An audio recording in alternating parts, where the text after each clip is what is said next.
me responsible for Jacob's kids. They're not my responsibility. Jacob leaned back on the couch and declared, "You're the one who makes the most money," as though everything had been explained. "We're a family. Families help each other. You've always done that." His wife, Kelly, was sitting calmly in the corner when I glanced at her. Her face was hot, and she was looking down at her hands without saying anything. It was as though she wished to vanish. I questioned, "Is that your reasoning? Because I've been generous in the past, I'm now obligated to do so forever? And if I don't, I'm a loser?" Jacob gave a shrug. "If the shoe fits." For me, that was it. I shook my head and stepped back. I turned to face my parents and said, "You know what? You're right. I don't belong here." Turning to Jacob, I said, "Enjoy your Christmas. And good luck with those presents, because this loser is done financing your life." Without waiting for a response, I left. I gripped the wheel more tightly than I had to and drove silently home. I was unable to comprehend it. Was I the villain in this situation? For years, I had gone above and beyond for my family, always helping Jacob when he needed it and ensuring that his children never suffered because of his financial difficulties. And now I was a loser for not doing enough, in addition to being unwelcome at Christmas. I spent some time sitting in the driveway after I arrived home, staring at nothing. I felt sick to my stomach when I saw the bag of gifts that was still in the van. I had spent weeks choosing the ideal items, considering what my parents would value and what the children would enjoy. And for what? I wasn't supposed to be here? It became more apparent to me as I gave it more thought. This went beyond Christmas and gifts. I had been too blind, or perhaps too willing, to notice that this had been developing for years. The fact was that Jacob had always relied on me. He and Kelly had a difficult financial beginning to their marriage. He struggled to maintain a consistent job, and Kelly's part-time job hardly provided for their basic needs. With the assumption that it would only be for a short time, a few hundred here, a few hundred there, I volunteered to help. Once, when they were in danger of being evicted, I assisted with the rent.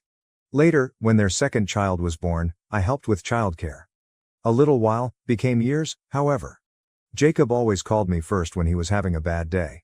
To be honest, I always said yes because I cared for his kids, not because I had to. I didn't want to see my brother and his family suffer, and I didn't want them to be without. In retrospect, I saw that I had produced this dynamic. Jacob relied on me too easily because of me. It became entitlement somewhere along the line and ceased to be thankfulness. The final straw was being excluded from my own family's Christmas celebration tonight because I didn't do enough. I decided I was done when I woke up the following morning with more clarity. Don't help Jacob any longer. No more incessant presents to compensate for his inefficiency. He could decide for himself if he wanted his children to have the items I had given them. Making the choice wasn't simple. Not only would I lose my brother's financial support, but I would also jeopardize my connection with him, his kids, and possibly even my parents. However, I couldn't continue to be treated more like an ATM than a brother and son. They didn't contact me, and I didn't contact anyone. Perhaps they received the message, I thought. However, I should have known Jacob wouldn't take it so lightly. New Year's Eve was spent in complete silence. No texts, no phone calls, nothing. My parents, Jacob, and even Kelly didn't get back to me. I was all alone over the holidays for the first time in years. Although I didn't anticipate them contacting me, it was an odd sensation when midnight passed and my phone was still silent. I'll admit that I considered phoning, but every time I did, I thought of Jacob's sneer and his statement, "No place for losers."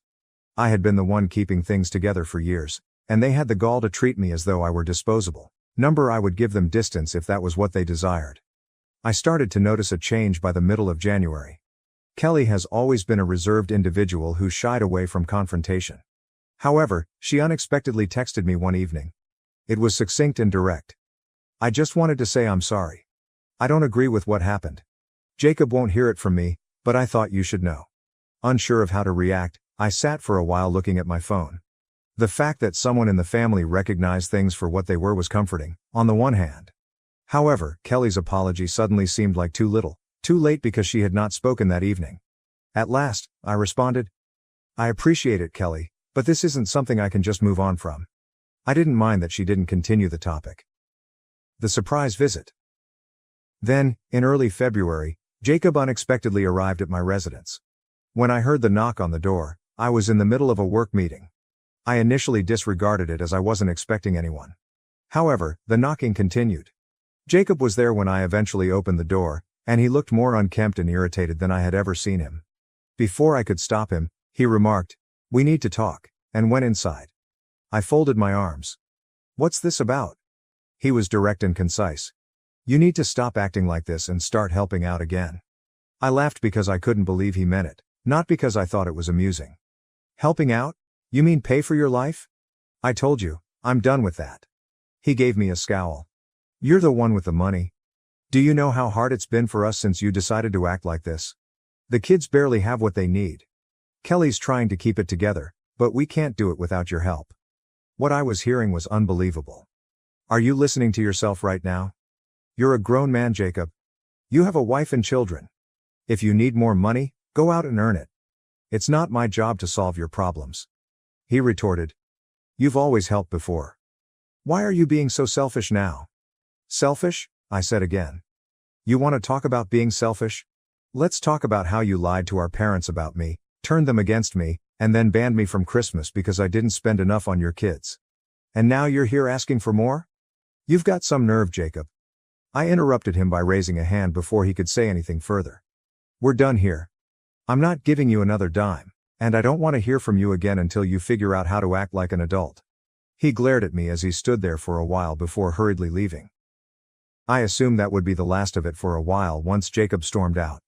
He would grumble to my parents, but he would soon realize that I wouldn't give up. I was mistaken. I received a call from an unfamiliar number 2 days later. I wouldn't have answered normally, but I felt compelled to do so.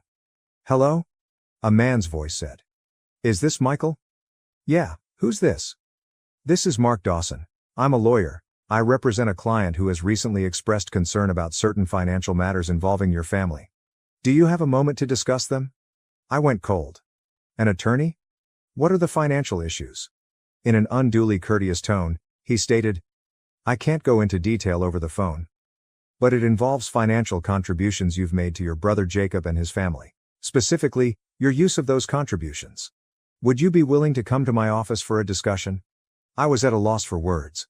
There were a lot of options in my head, but none of them were good. Had Jacob borrowed money under my name? Was he up to no good with my information? Or was this a last-ditch effort to scare me into handing him money once more? "Who's your client?" I inquired at last. There was a moment's silence. "I'm afraid I can't disclose that right now, but I assure you, this is not a lawsuit against you. It's more of an investigation." I consented to a meeting against my better judgment. My curiosity overcame me, and I couldn't get rid of the impression that this was more than just Jacob being himself. The following day, I had no idea what to anticipate as I entered Mark Dawson's office. But he dropped a bombshell as soon as I sat down. He pushed a packet across the desk toward me and stated, "Kelly is the client I'm representing." I was so surprised that I blinked. "Kelly? Why would she need a lawyer?" Mark studied me intently while folding his hands. "She thinks Jacob's been using the money you've given him over the years inappropriately. She has reason to believe he's been hiding money, from her and from you." I felt sick to my stomach. "Hiding money? What do you mean?" Copies of bank statements, receipts, and what appeared to be screenshots of text messages were visible when he opened the folder. "She suspects that Jacob has been taking your financial contributions and funneling them into a separate account. Based on what she found, he may have been using the money for gambling and other personal expenses instead of supporting his family." I gazed incredulously at the paperwork. "You're saying all those times I helped him with bills, with his kids' school stuff, that money never went to them?" Mark gave a serious nod. "It seems that way. Kelly discovered this recently and came to me because she didn't know what to do. She didn't want to involve you at first, but given the circumstances, she thought you should know." What I was hearing was unbelievable. All along, Jacob had been deceiving me by spending money I believed would benefit his family on unspecified expenses. For not recognizing it sooner, I wasn't sure if I should feel deceived, angry, or just foolish. My voice was strained as I questioned, "Does Kelly have proof?" "Take a look for yourself." Mark nodded and moved the folder closer to me. The proof. I looked over the papers. There were withdrawals from Jacob's account, significant amounts moving to a different account in his name, and transfers from my account to his, which corresponded with the times I had assisted him with emergencies. I observed transactions from that account, including visits to pricey dining establishments, internet gambling sites, and even a few hotel stays. Unbelievable, I shook my head and mumbled. "And Kelly knew about this?" "She only recently discovered the second account," Mark clarified. She had suspicions for a while, but she didn't have